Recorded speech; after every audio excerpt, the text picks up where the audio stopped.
What is going on, YouTube people? Neo Cards and Comics here. Day one of the National is in the books, and my voice sounds like crap. Very, very long day yesterday. It was the show and the trade night. So, kind of run through some things. Try to keep this kind of quick. I have to get this uploaded and back out to the show floor for a full day two tomorrow. First things first, elephant in the room.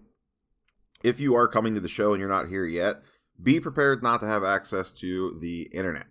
It has been a huge pain for both show goers, dealers, corporate booths. It's a mess. Cell service is sketchy at best inside, and then the on-site Wi-Fi is also messy. Like I said, dealers' booth, everyone's having issues with it. There's some dealers, which I kind of find this kind of funny. They're basically not buying because they can't check comps on stuff, which I do find kind of amusing. The other thing in the room, which once again, not surprising, is some stuff, showcase stuff specifically, is very high priced. Like way over comps. I saw like Soto First Bowman Chromes for $3,800. They're doing $2,700 to $2,900 in BGS 9.5s. I saw, I don't know, the standard array of stuff being, $1,000 card all day on eBay is going for $1,500. I shouldn't say going, priced for $1,500 here. So it's still like that, show within the show. The dealers that are appropriately priced do seem to be moving stuff. The ones that aren't. People are a lot smarter with their cash. The other thing that I've heard walking around is that trading is very hard. Dealers are not really looking to trade, and a lot of people are trying to sell. And dealers are not offering strong comps at all on the buying side, which is always a little weak. But, you're always going to expect that a little bit. I haven't tried to sell anything to dealers per se, so I don't have any firsthand experience with that. But just based off the vibe in the room, that seems to be what's going on. That being said, this place is packed. I heard the preview night was insanely busy on Wednesday. I was not here for that. I hit the show floor basically right when it opened Thursday morning, and this show feels way busier than last year's Chicago on Thursday. It was hard to move around today. It was hard yesterday. It was hard to even get up to some tables. It was wild. Like the Card Collector 2 booth was like 10 people deep. Gary Vee is in his booth. That booth was packed. I talked to Lou for a hot minute. Just in general, the show floor is extremely busy. I only made one deal on the show floor, and it was just a card that I kind of fell into. We'll kind of get into that. And then I made one deal at Trade Night at Card Collector 2 / Kentucky Roadshow / the Nationals Trade Night, which was on site, which was also insanely busy. Once again, the turnout for this National is insane. So the whole, people are, the hobby is in a strong place, this, that, and the other thing. They're based off attendance of this show, they are not wrong. The other big elephant in the room is just Atlantic City in general. A lot of people have been complaining about the location. Everyone's very spread out. It is kind of a pain in the butt. There was some pop-up trade nights that popped up after Card Collector 2's trade night last night. I just called it a day. It had been a 14-hour day for me at that point in time. And I was just pretty wiped out, so I just came back to the hotel. There was some people trading down in the Borgata lobby. For anyone at the show or heading to the show, if you're staying at the Borgata, there's a little thing called the living room right before you head up the elevators.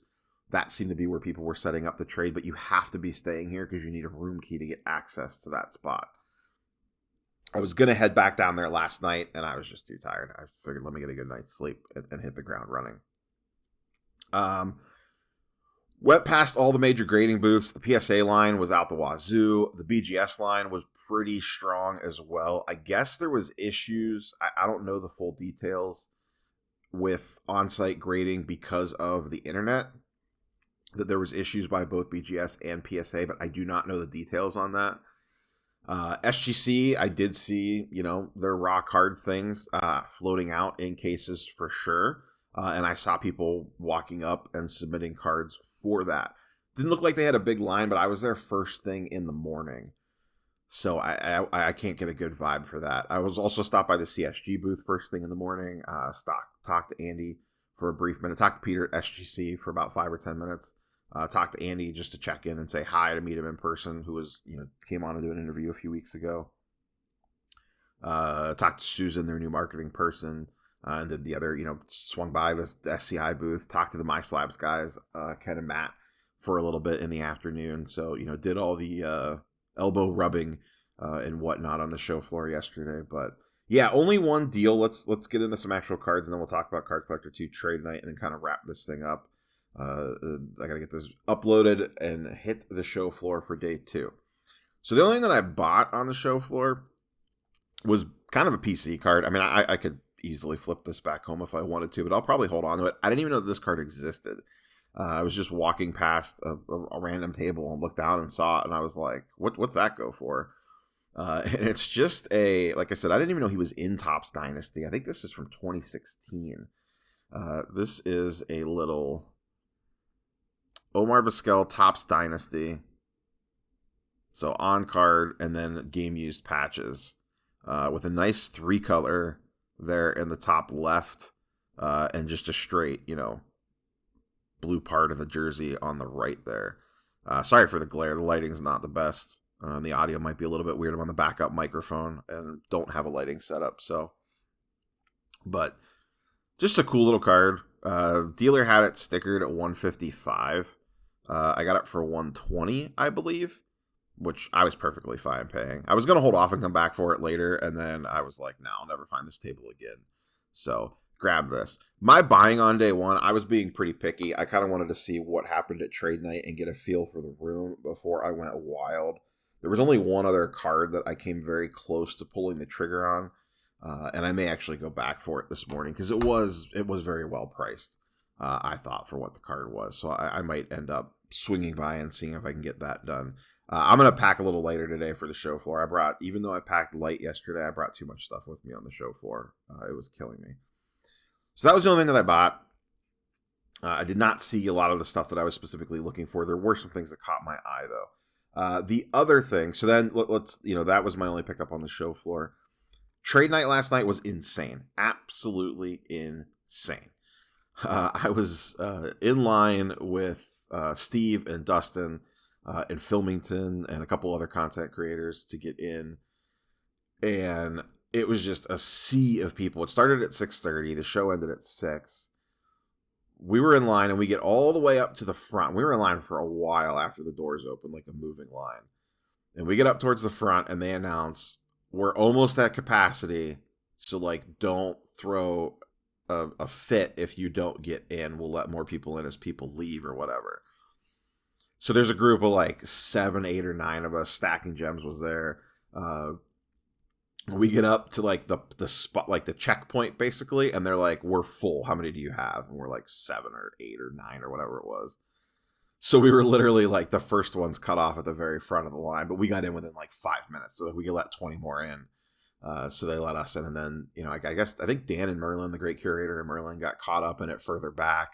I was talking to Sam from Women of the Hobby. She was trying to get in, and they were on the show floor a little bit later doing stuff, but she eventually got in as well. So roamed around for a little bit with Sam, and then we ended up getting a table toward about halfway through with me, Sam, Steve, Dustin, and then some other people that I know stopped by. So we kind of commandeered a table in the middle. But that thing was absolutely packed. The room was huge, but there was a ton of people. So I laid out some of my more eye-catching stuff. I did one deal. I was pretty happy with it. I moved the Burrow Disco.